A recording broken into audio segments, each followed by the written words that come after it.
Assalamualaikum productive people. Aku Lita. Aku Zamir. Welcome to our channel. Oke, alasan kami buat channel ini untuk sama-sama belajar ya, bagaimana menjadi pasangan yang produktif.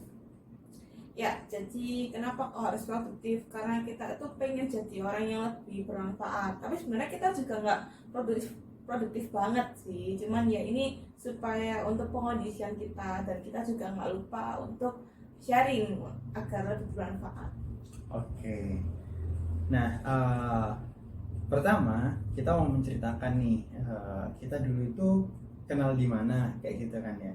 Nah, jadi kita tuh pertama kenal di FP ya.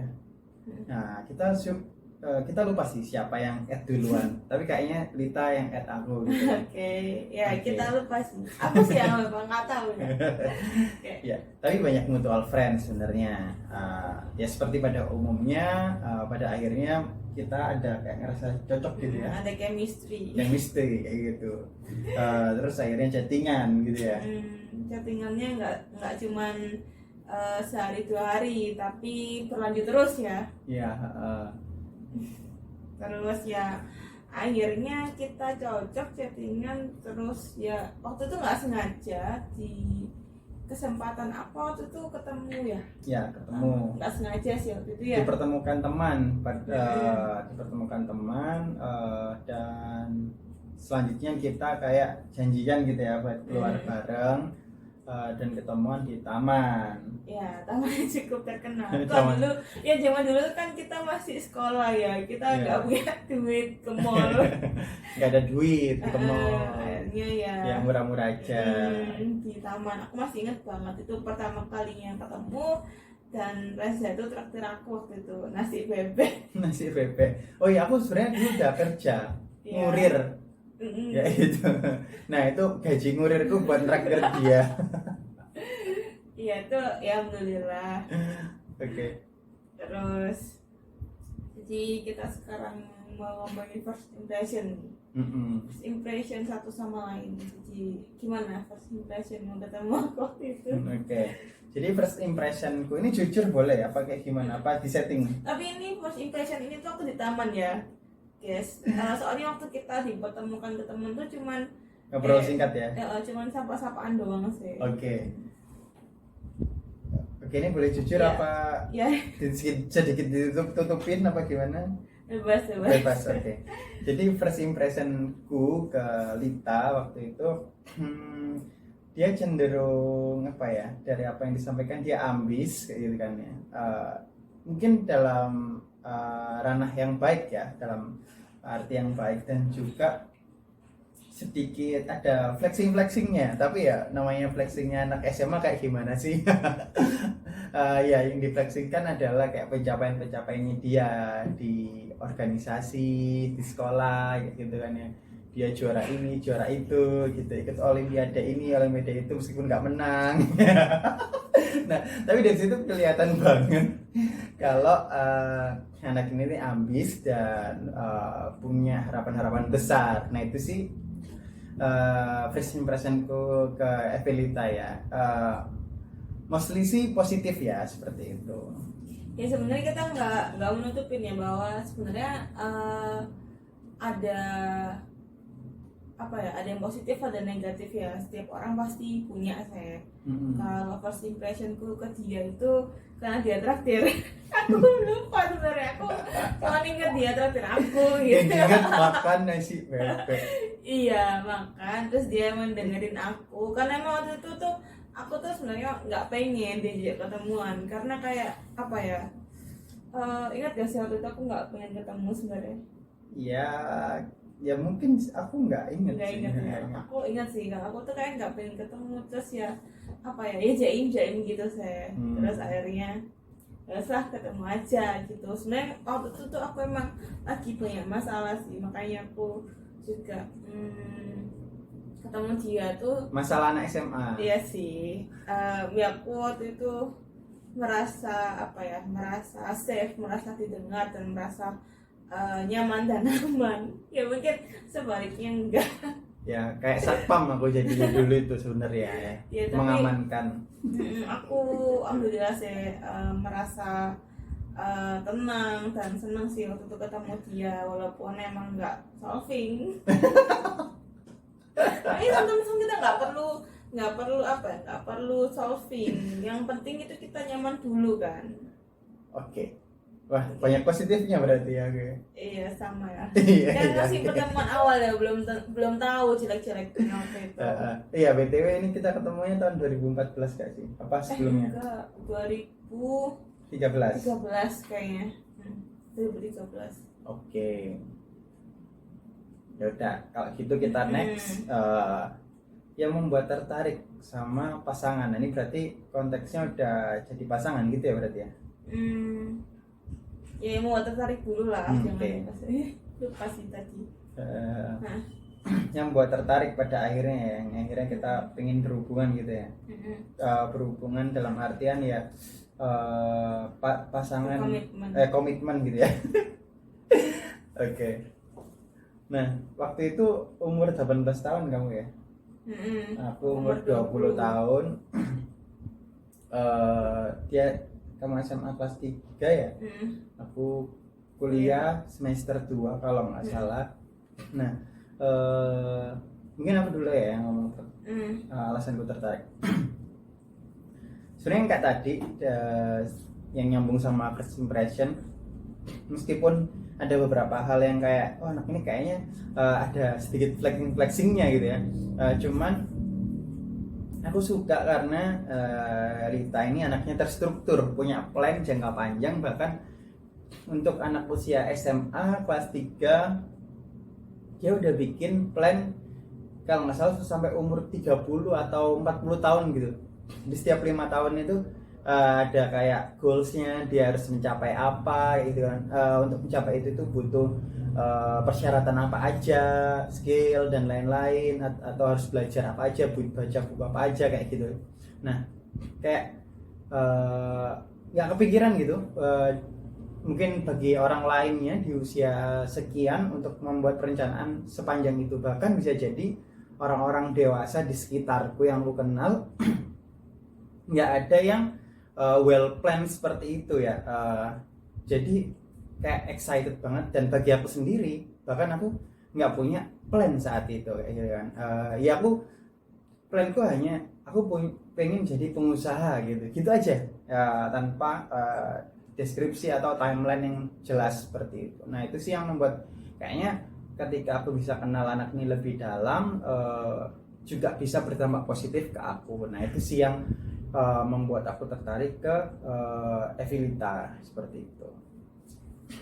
Kalau dari aku sebenarnya sih aku tuh apa ya, yang membuat aku tertarik sama Reza itu sebenarnya jangka panjang sih. Sebenarnya gini, tertarik itu kan bukan dibangun sekali dua kali ketemu atau interaksi, jadi ya secara berkelanjutan kayak gitu, maksudnya ya continue terus-terusan. Yang itu aku tahu sih dia sifatnya konsisten untuk sometimes itu meredam ambisiku juga, supaya aku tuh tahu mana ambisi yang itu benar, mana yang salah. Terus kayak untuk orang kayak aku tuh kegagalan itu kayak hal yang sangat buat aku terpuruk sih sebenarnya. Nah, Reza itu hadir di saat aku terpuruk juga waktu itu. Nah, aku nggak tahu kamu ambis juga nggak sih? Itu kamu tanya ke aku. Iya sih, aku maksudnya gini, aku tuh sometimes juga nggak merasa dia ambisi sih. Soalnya emang kalau misalnya sama-sama ambisi kayaknya nggak ada nggak ada hubungan yang itu kayak positif untuk sama-sama ini nggak sih? Belum tentu juga sih sebenarnya. Ya tapi intinya aku tahu aku berambisi dan dia tidak terlalu berambisi kayak aku intinya. Mungkin kita berambisi di hal yang berbeda dengan kadar yang berbeda juga kayak gitu kan. Kalau aku sebenarnya tadi itu ambisiku adalah aku pengen jadi pengusaha pada akhirnya gitu ya, ketika aku dewasa. Tapi itu soalnya kalau dia kan tertarik sama ambisiku, kalau aku tuh nggak tertarik dengan ambisinya dia, soalnya makanya aku membahas itu. Ya kita kan tertarik sama orang berbeda-beda dan tertarik dengan apanya. Nah, itulah yang jadi kayak alasan kami ya pada akhirnya berkomitmen gitu ya. Nah, uniknya aku nembak dia pada intinya ya. Nah, ini clear ya, aku inget kayak gitu. Kalau tadi yang di Facebook siapa yang add duluan kayak gitu, kita sama-sama pura-pura lupa gitu ya. Tapi sebenarnya dia yang add aku. Kalau ini aku ingat bahwa aku nembak dia, dan nembakku adalah dengan alasan aku yakin di masa depan gitu, ketika kita jadi pasangan, kita bisa membuat sesuatu yang besar bareng. Itulah yang aku janjikan kayak gitu kan ya. Ya, dia cuma ingat ambisinya dia soalnya kayak gitu kan. Nah, tapi aku melihat karena dia orangnya terstruktur, well plan, merencanakan sesuatu dengan baik menurutku. Meskipun ada tadi seperti yang Lita sampaikan sendiri, kalau dia gagal mencapai sesuatu itu dia terpuruk, tapi ya it's okay kayak gitu loh. Siapapun akan kecewa ketika mengalami kegagalan. Nah, tinggal kita berusaha untuk mendudukkan aja seberapa sih kita harus kecewa, sampai kapan kayak gitu kan ya masih ada kesempatan lagi gitu kan. Nah, tapi pola pikirnya Evilita yang terstruktur dan jangka panjang ini tuh menurutku, ketika kita memiliki keinginan untuk membangun sesuatu, itu akan lebih terarah kayak gitu kan. Nah, dan setahun setelah kami berkomitmen ya jadi pasangan, kami bikin namanya nanti kita bahas. Nanti ya kita bahas. Tapi di spill dulu nggak apa-apa kan? Iya. Ya, kita bikin namanya OJC atau Ojek Syari. Singkatnya kita ada di banyak kota dan punya aplikasi gitu ya. Oke. Nah, tapi kita bahas di next video aja ya kayak gitu. Jadi di video kali ini tuh kita pengen bahas spesifik terkait kita hubungannya itu kita gitu ya. Yang insya Allah produktif ya. Supaya teman-teman juga punya hubungan yang produktif juga.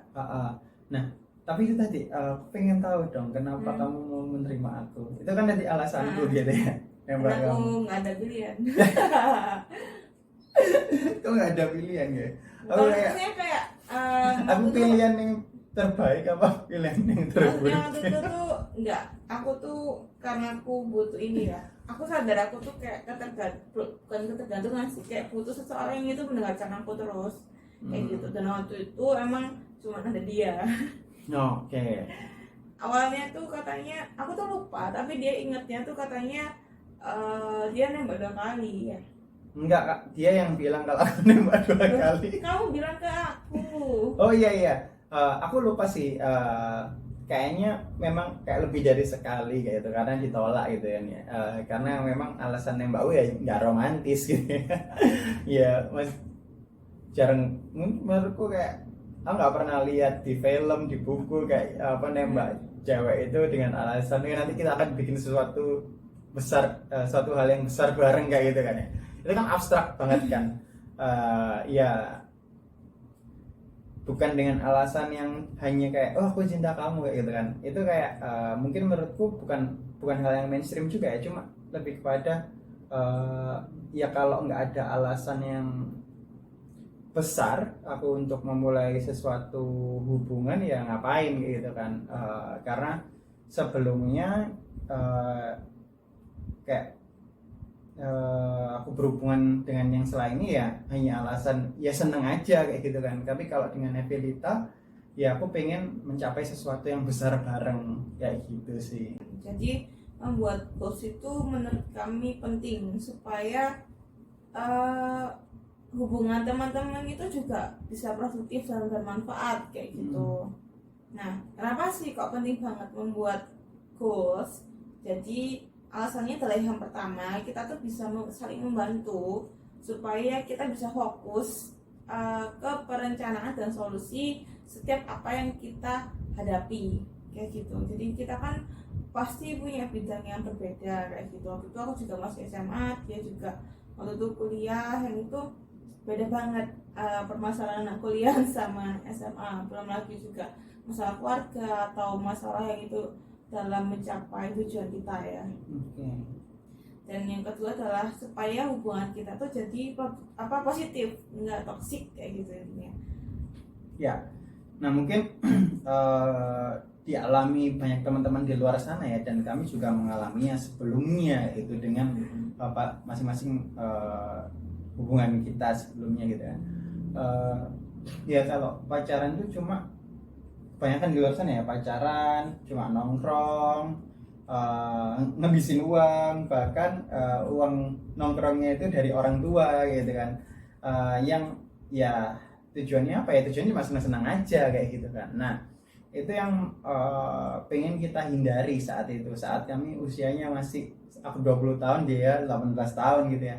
Kita masing-masing kayak punya ini kita harus ada arah nih kayak gitu, biar hubungan ini nggak cuma merugikan kayak gitu kan. Nah itu tadi kita memutuskan untuk membuat yang namanya goals seperti itu. Nah ini adalah tips dari kami supaya kita bisa membuat hubungan yang produktif. Oke. Yang pertama adalah membuat daftar pencapaian jangka pendek, menengah, dan panjang. Sebenarnya antara plan yang Reza itu tahu waktu aku zaman SMA sama sekarang itu jauh banget berbeda kayak gitu.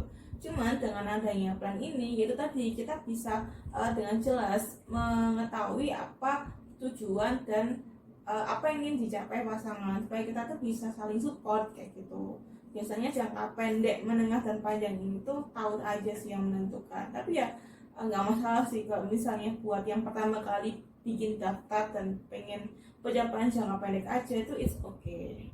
Buat latihan. Oke, jangka pendeknya kira-kira rentang waktunya berapa? Biasanya 1-3 tahun untuk pendek, menengah itu sampai 5 tahun, panjang itu sampai 10 tahun. Oke, nah itu ya teman-teman. Oh ya, di sini itu tadi ya bahwa goals itu harus duluan kayak gitu kan. Goalsnya harus clear dulu, harus jelas dulu, baru kita bisa nurunkan plannya itu apa aja, detailnya seperti itu ya. Nah, oke. Ya intinya kayak kita tuh bermimpi dulu gitu loh. Kan mimpi kan gratis, sama kayak plan kan juga gratis.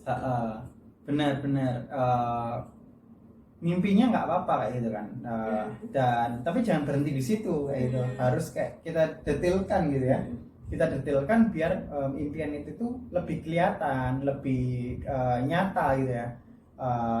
Nggak kayak kita mimpi pengen punya rumah sebesar apa kayak gitu kan, punya mobil apa kayak gitu, tapi nggak tahu caranya mencapainya seperti apa kayak gitu kan. Nah caranya ini loh yang harus kita detailkan, kita cari dan kita buat timelinenya seperti itu. Nah apa aja yang harus dicapai diantaranya seperti itu. Oke, yang kedua menentukan prioritas. Dari sudah membuat daftar lalu menentukan prioritas. Siapa tahu prioritas ini tuh sama kayak prioritas dan listnya dari pasangan, jadi kita bisa saling bantu. Jadi prioritas ini tuh tadi pasti kalian punya banyak daftar keinginan juga ya gitu kan ya. Mungkin pengen kuliah di luar negeri, atau punya pekerjaan dengan gaji sekian, atau punya bisnis dengan omset sekian kayak gitu kan. Itu harus kita coba prioritaskan seperti itu agar kita itu nggak keburu-buru akan banyak hal seperti itu ya. Karena kalau semua kita anggap penting kayak gitu kan, sedangkan sumber dayanya kita itu terbatas, uang kita terbatas, waktu kita terbatas, tapi kita ingin mencapai semua dalam waktu yang singkat gitu, ya akhirnya itu akan membuat kita tertekan sendiri ya sebenarnya ya. Jangan saling ke diri sendiri. Jadi kayak bisa jadi istilahnya burn out kayak kan, entah itu burn out atau istilahnya hubungan kita dengan keluarga itu jadi berantakan dan lain-lain seperti itu ya. Karena apa? Karena kita ambisinya nggak terarahkan kayak itu, hanya berapi-api aja di dalam kepalanya kita, dalam perasaannya kita. Itu kita semangat ternyata kita kelelahan, kayak ngerasa banyak hal yang nggak kecapai ya kayak gitu. Nah fungsinya memprioritaskan itu seperti itu agar kita bisa mana nih yang penting duluan, yang urgent duluan kayak gitu untuk bisa dicapai seperti itu. Terus yang ketiga adalah membuat mind map pencapaian. Jadi kayak bikin timeline pencapaiannya tuh mana dulu. Nah tuh supaya kita tuh bisa selaras dengan targetannya pasangan kayak gitu. Mungkin ada yang itu sama-sama pengen lulus di waktu yang sama, atau sama-sama pengen bisnis, atau sama-sama pengen kerja. Itu harus clear mind mapnya. Tapi ya itu tadi harus fleksibel juga, siapa tahu itu bisa berubah seiring dengan penambahan target atau penambahan tanggung jawab gitu. Oke, sepakat. Terus yang keempat, membuat syukuran atau reward bersama pasangan. Oke, ya seenggaknya makan bebek tadi gitu. Ya reward supaya kita tuh juga menghargai pencapaian kita. Ya, Jadi kayak kita tuh apa ya, seakan-akan itu sama-sama berkontribusi ya, sama pencapaiannya pasangan. oke. Mungkin itu dulu yang bisa kita share di video kali ini. Ya kurang lebihnya mohon maaf ya kayak gitu. Semoga bermanfaat. Semoga bermanfaat. Assalamualaikum warahmatullahi wabarakatuh. Terima kasih.